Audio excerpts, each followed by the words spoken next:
Hey guys, how's it going? G'day viewers. Just wanted to do a video on the issue of feminism or radical feminism, which is a more contemporary aspect of feminism. And I would consider myself to be a radical feminist. I say that because when I was a young person growing up, I grew up in a family where it was dysfunctional, basically. My parents were separated when I was 3 years old. So I grew up in a family where initially my primary caregiver was my mother, and at a later stage of my life, I had to seek out my father and become involved in his life. And but I highly resented and despised the fact that my biological father was a very hostile and belligerent person in my family during the time that my parents were separated. I thought it was completely inappropriate. It was disgusting. It was despicable. It was based upon old-fashioned concepts of patriarchy. So the idea that the male person in the family is the dominant person and that they have some underlying privilege as males to be able to dominate a family relationship. And I felt that was completely inappropriate. I suffered as a result of it. I resented it. I strongly and vehemently opposed it, and I still, to this day, I am passionately in favour of equality of the sexes. And I really don't care whether people say because I'm male, that means I cannot be a feminist, or I cannot be a radical feminist, cannot be a part of that movement because I'm male. I oppose that point of view. I don't see that as relevant. I don't see my gender as being relevant to my perspective on, equality of the sexes. I don't see that as an issue. And I think you should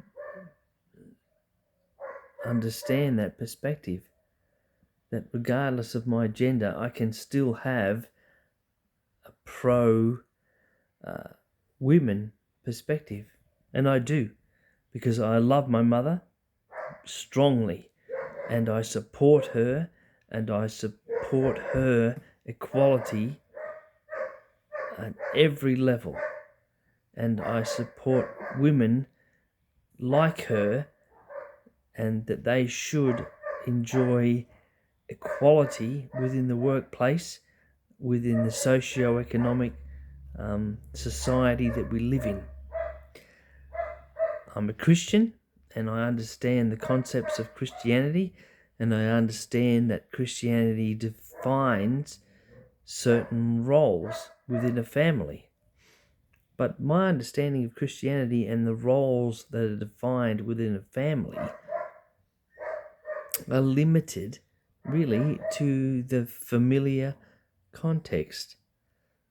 So, in terms of male dominance within a family structure, I can understand that. But it's not an oppressive dominance. Believe me, Christianity is based on on the principles of love. So actually, male leadership within a family context is very sacrificial. The male leader of a family is there to be someone who sacrifices himself for the benefit of his family. So it's not an oppressive leadership at all. The model of Christian leadership in terms of being a husband to a wife and a family is about the husband self-sacrificing himself for the sake of his wife. So it's a sacrificial love. So, the patriarchal model of family within the family context of a Christian model of a Christian marriage is that, yes, the husband is the head of the wife, but the head of the husband is Christ Jesus, who is head of them both. And the husband's role is to love his wife. The wife's role is obviously to love her husband, and they are both to be committed to each other, and they should really be committed to each other to the exclusion of all others. This is a Christian model of marriage, and it's in no way is it oppressive. There's no oppression there. It's a loving, self-sacrificing relationship. Yes, the wife should be obedient to her husband, but the husband should love the wife to the point of being self-sacrificial. So it's not like a dictatorship.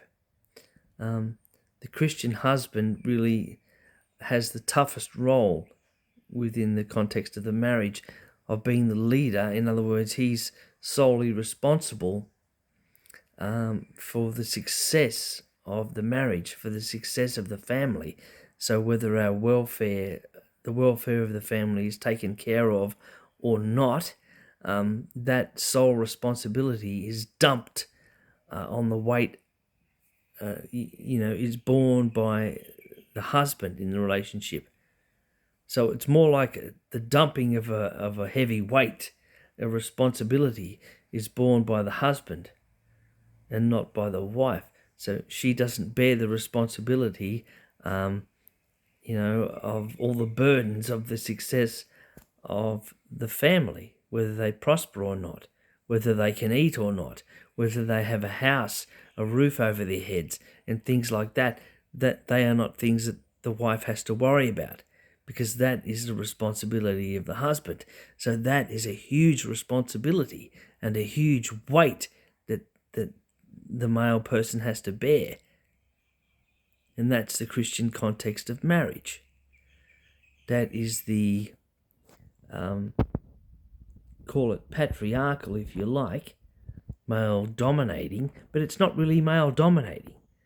That of itself is, is very misleading. That's not what it is. It's not about male dominance. It's about male leadership or male responsibility in a relationship. But that whole concept,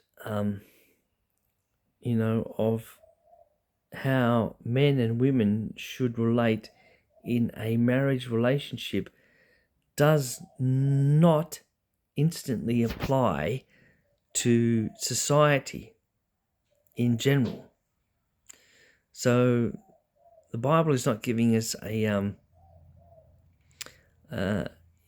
playbook for how society works.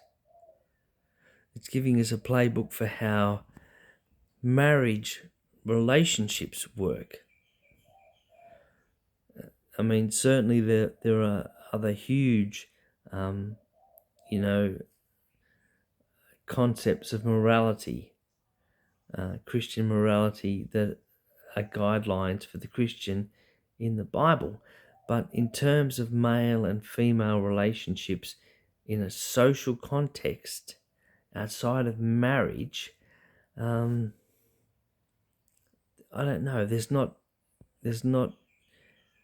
enough evidence to suggest the kind of patriarchal society we have created based upon the model of relationship between a husband and a wife, which cannot instantly be applied generally to a social context. See, that's the big problem. See, the big problem with the model we have at the moment is we're trying to apply the micro universe of husband and wife to the macro universe of males and females in society. And they are not the same. Believe me, they are not the same. So I am definitely in the camp of what could be described as a radical feminist. So I believe in the equality of the sexes in a social context, that we are equal, because men and women and all people are created equal under God. We're all created equal under God. We're all equals under God, and that is biblical. We're all created equal. So from that context, radical feminism has a reality. It has a truth that comes to bear on our current social context. And I will call myself a radical feminist because of that, because I believe in the equality of the sexes in a social context. And I don't care about people who say, well, I'm not a woman, and therefore I can't call myself a radical feminist. I reject that argument. I say I can understand the perspective of women in a social context. I can understand that perspective, and I can align myself with that perspective. I don't have to be a woman that experiences disadvantage or discrimination or so on and so forth to be able to appreciate that. I can appreciate that in other ways. When I grew up as a young child, my parents were separated when I was 3 years old. My father ran off with another person, another woman, leaving my mother to fend for herself with myself, my older brother, and at a later stage, my younger daughter. Now, she had to do that without the economic support of her partner, who was supposed to be, according to biblical law, the person that was the supporter of the family, the patriarch of the family, that was supposed to look after us, look out for us, support us. So that male patriarchal person was not there because they were off running around with other women. So that to me was an abomination, was an immorality, was despicable, was disgusting, and it highly offended me and disgusted me as a human being. So I felt obliged to do something about that offence, that moral, objectionable behaviour. And I felt angry. I felt disgusted. I felt really, it's hard to explain it, but I felt incredibly motivated to want to do something about the situation that my mother was in. I empathized with her. I felt extreme empathy for her. And I threw myself into that as a human being throughout my whole life. And I defy you to say that I am not a feminist, that I am not a radical feminist, because of the way I feel and the way I want to make a difference for women and the way I understand the plight of women in the situation of my mother. I defy you to say I don't understand that. I understand it because I lived through it. I felt the pain of it. I was there during the suffering of it. I know what it is to be rejected, to be cast aside, to be alone, to have to struggle through a difficult situation without support from another person who's supposed to be there to provide that support.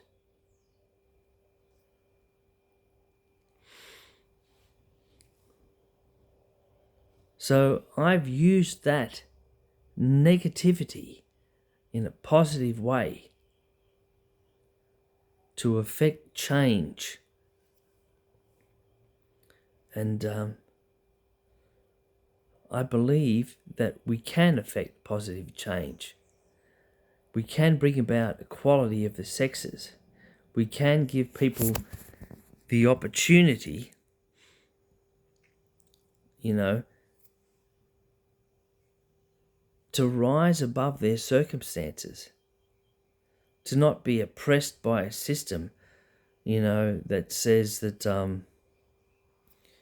men have this role, women have that role, men should pay for this and women should pay for that, and women should do this job and men should do that job, and all of this kind of social nonsense, which is not true at all. It's not biblical at all.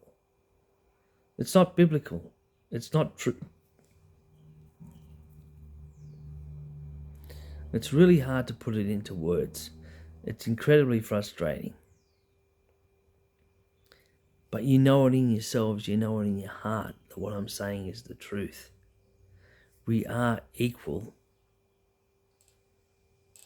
We do have the capacity to do the same things, to strike out there and do the same jobs, to support ourselves without another person supporting us. Why shouldn't we be able to do that?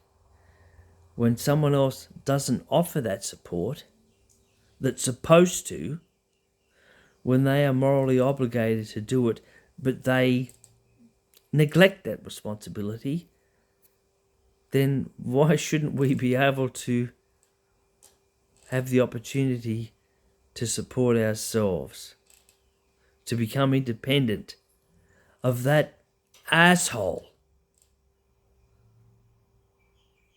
that other person who is irresponsible and negligent? If they've cast us off, we should be able to cast them aside and be able to live by our own means, independently of that other person.